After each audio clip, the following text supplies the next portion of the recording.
আছো? ঠিক মতো লেখাপড়া করো তো? করতে হবে, নকল আর হবে না।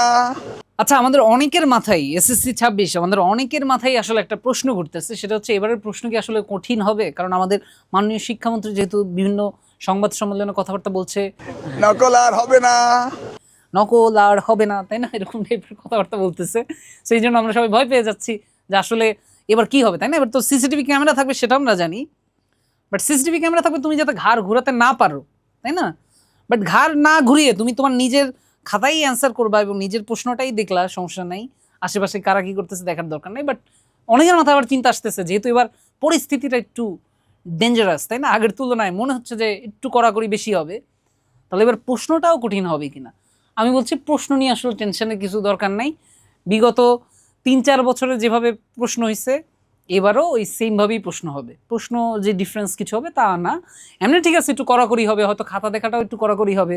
আগে যেমন একটু ইজিলি মার্কস পাওয়া যাওয়া যেত, এবার অতটা ইজিলি মার্কস পাওয়া যাবে না, হয়তো একটু সলিড লিখে তারপর মার্কস পাইতে হবে, তাই না, হালাল করে মার্কসটা নিতে হবে, মানে হারাম কোনো মার্কস পাবো না যে না লিখে মার্কস পেয়ে যাইতেছো, ওইটার সুযোগটা এবার কিন্তু একটু কম। তাহলে এবার প্রশ্ন যে কঠিন হবে তা আমি বলবো না, প্রশ্ন আগের মতোই হবে। হয়তো দেখা যাবে যে প্রতিবার যেটা হয় এসএসসি পরীক্ষায় কোনো একটা বোর্ডের কোয়েশ্চেনে কোনো একটা সাবজেক্টে একজন প্রশ্ন দুই একটা ভুলও থাকে, এবারও আশা করা যাচ্ছে এবারও কোয়েশ্চেনে কিছু না কিছু ভুল থাকবে, না আগের সববারের মতোই। বাট এবার হয়তো খাতাটা একটু কড়াকড়ি করে দেখা হবে। বাট এবারে প্রশ্ন কঠিন হবে কি না সেটা নিয়ে কিন্তু দুশ্চিন্তার কিছু নাই। প্রশ্ন আগেও যেভাবে হয়েছে এবারও সেভাবে হবে। আর আমি তো প্রেডিক্ট করেই দিলাম, আগের বিগত কয়েক বছরও যেমন কোনো সাবজেক্টে কোনো না কোনো কোয়েশ্চেন ভুল হওয়ার কারণে সেটা নিয়ে অনেক সমালোচনা হয়েছে, ইভেন এবারও সেম কাহিনী হবে, কোনো না কোনো সাবজেক্টে ওই সেম কাহিনী হবে, কোনো প্রশ্ন নিয়ে অনেক সমালোচনা হবে, সেগুলো সবই হবে।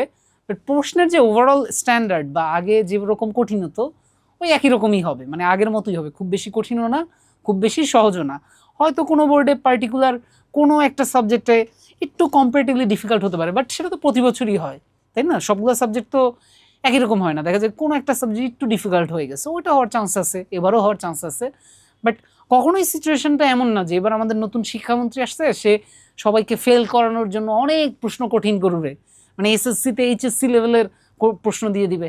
কখনোই এটা হবে না, সেটার 100% গ্যারান্টি আছে। বাট এবার তোমার পরীক্ষার হলে যে তুমি যাবা, তোমাকে পুরোপুরি প্রিপারেশনটা কিন্তু সলিড নিয়ে যাইতে হবে, কারণ ঘাড় কিন্তু তুমি আসলেই হয়তো ঘুরাই ফেলতে পারবা না, কারণ সিসিটিভি ক্যামেরার যে চোখ আর পরীক্ষার হলে যে গার্ড যে স্যার থাকবেন তার চোখ সম্মিলিতভাবে তোমার উপরে রাখবে, কড়া নজরদারি, এই জন্য তোমাকে কেয়ারফুল হতে হবে।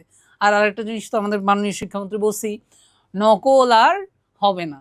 সো ওই টাইপের কোনো মানে সুবিধা তুমি পাবা না, তাই না? হলে কোনো সুবিধা পাবা না, এক্সট্রা সুবিধা যেটা হচ্ছে আগে ভাই ব্রাদার মিলে, যে ভাই তুই 2 চ্যাপ্টার আমি 2 চ্যাপ্টার, তাই না, মিলে ঝিলে লিখবো, ওই সবাই মিলে করি কাজ হারি জিতি নাহিলাজ, ওই সুযোগ নাই। এবারের জন্য সেটা ক্লোজড। আর হচ্ছে একটু গার্ডটা করা হবে, প্র্যাকটিক্যালে হয়তো আগের মতো অ্যাভারেজে বিশাল অ্যামাউন্টের নাম্বার সবাই 25-25 ওটাও হয়তো হবে না।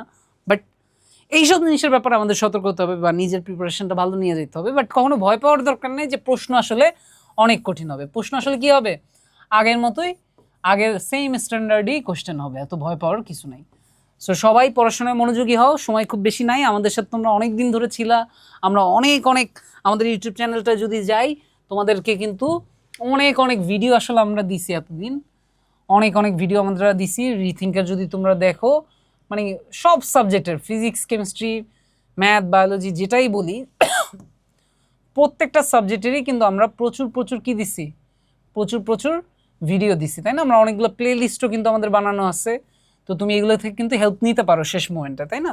তাহলে তোমার পরীক্ষার প্রশ্ন যদি একটু কঠিনও হয় সেটাও কিন্তু তোমাদের কোনো গায়ে লাগবে না, তাই না? তোমাদের কাছে মনে হবে যে আরে কি প্রশ্ন দিচ্ছে, এগুলো সব আমাদের জন্য ইজি।